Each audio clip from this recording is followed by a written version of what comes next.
تمام انبیاء کی طرف سے جو ماضی میں گزرے ہیں ایک ضرب المثل کے طور پہ بات موجود ہے، اور یہ بات میرے اور آپ کے آقا مولا نے ہمیں پہنچائی، اور وہ یہ کہ اذا لم تستحی فاصنع ما شئت، جب تیرے میں حیا باقی نہ رہے تو جو چاہے کر.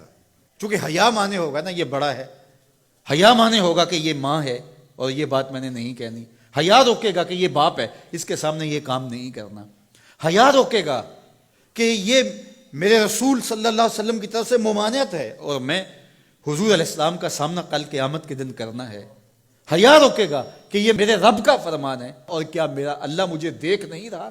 حیا ہے تو گناہوں سے خود بخود روکو گے، کوئی کیمرہ نہیں تو پھر بھی رک جاؤ گے، کوئی سیکورٹی نہیں تو پھر بھی رک جاؤ گے، کوئی واچ نہیں کر رہا پھر بھی رکو گے، بند کمرے میں بھی رکو گے اپنے رب سے حیا کرتے ہوئے.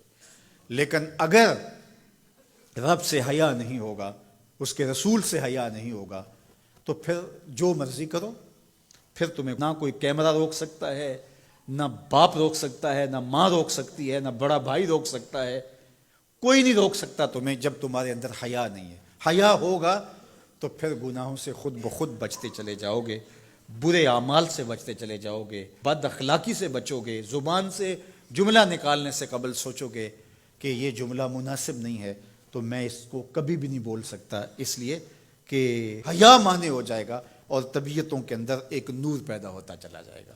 اور یہ پردہ جب اٹھ گیا اور یہ ڈر جب ختم ہو گیا تو پھر راستے صاف ہو جاتے ہیں، جو مرضی کرتا رہو، پھر کوئی پرواہ نہیں ہوتی ہے. مدینہ المنورہ میں صحابہ تشریف فرما تھے کہ ایک خاتون گزری، سیاہ رنگت، حبشی نژاد.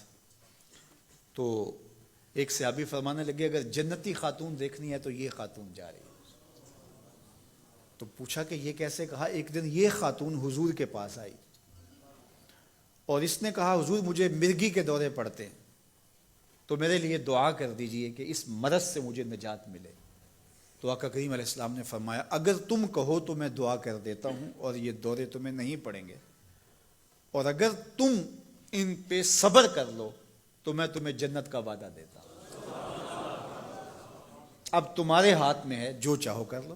اس خاتون نے بغیر تأمل کے کہا مجھے جنت والا وعدہ قبول ہے، دورے پڑتے رہے کوئی بات نہیں، مجھے جنت والا وعدہ قبول ہے، لیکن حضور ایک کرم میرے پہ فرمائیے، وہ یہ کہ جب مجھے دورہ پڑتا ہے تو میں گر پڑتی ہوں، تو گر جانے کی وجہ سے سطر کا خیال نہیں رہتا، ظاہر ہے بے ہوشی ہو جاتی ہے، تو میرے پہ یہ کرم فرمائیے، دعا کیجئے جب میں گروں تو اللہ میرے سطر کی حفاظت کرے. تو حضور نے یہ دعا کر دی. اب وہ گرتی تھی لیکن اس کا سطر نہیں کھلتا تھا. اللہ اکبر.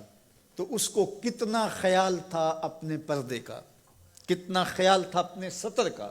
یہ جمال ہے عورت کا، عورت مستور ہے، عورت کو عورت کہا جاتا ہے، مستور سطر سے ہے، یہ پردے کی چیز ہے.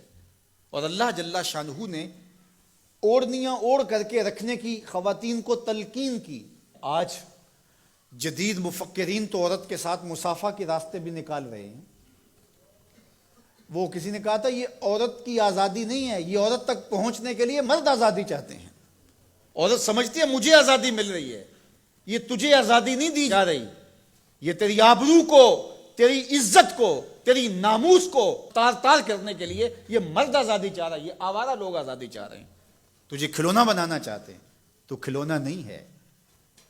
تیرا پردہ تیری ناموس کا محافظ ہے، تیرے برقعے کی ایک ایک سلوٹ تیرے حیا کا پہرا ہے. آج مغرب مختلف ذرائع سے ہم سے یہ جوہر چھیننا چاہتا ہے. تو اب ہمارے اوپر تہذیبی یلغار کے ذریعے سے، میڈیا یلغار کے ذریعے سے، تمدنی یلغار کے ذریعے سے، مختلف ناموں سے، مختلف ایام منانے کے ذرائع سے ہم سے اگر ہمارے جوہر حیا کو چھین لیا جاتا ہے تو ہمارے پلے کیا بچتا ہے؟ کیا ہم گو کوڑا قوم ہے کہ جو کوئی لے کے آئے اور اسی کے پیچھے چل پڑے؟ کیا ہمیں نہیں پتا کہ ہم کون ہیں؟ ہماری بھی کوئی بنیاد ہے، ہماری کوئی ساکھ ہے، ہمارے ابا و اجداد ہیں، ہمارے اوپر کتاب اتری ہے، ہمارے آقا نبیوں کے امام ہیں، ہمیں پورا کامل اکمل دین دیا گیا ہے. کیا ہم وسیع ظرفی کے نام سے، روشن خیالی کے نام سے سب کچھ اختیار کر لیں گے؟ یا ہمیں سوچنا پڑے گا کہ ہمارے دین کی شناخت کیا ہے؟ تو میرے حضور نے فرمایا ہر دین کی ایک الگ شناخت، الگ پہچان اور نمایاں نشان اور علامت ہوتی ہے۔ اسلام کی وہ نمایاں علامت حیا ہے۔ اگر حیا ہے تو دین ہے، اگر حیا نہیں ہے تو دین نہیں ہے۔ تو اللہ ہمیں حیا کے نور سے مالا مال کرے، ہماری نسل نو کی بالخصوص حفاظت کرے، ہماری بیٹیوں، بہنوں اور مستورات اسلام بناتے دین کی اللہ خاص طور پہ حفاظت فرمائے، آنکھوں میں شرم اور حیا کے نور کو پیدا کرے، اور ہمارے باطن بھی حیا کے نور سے مالا مال ہوں۔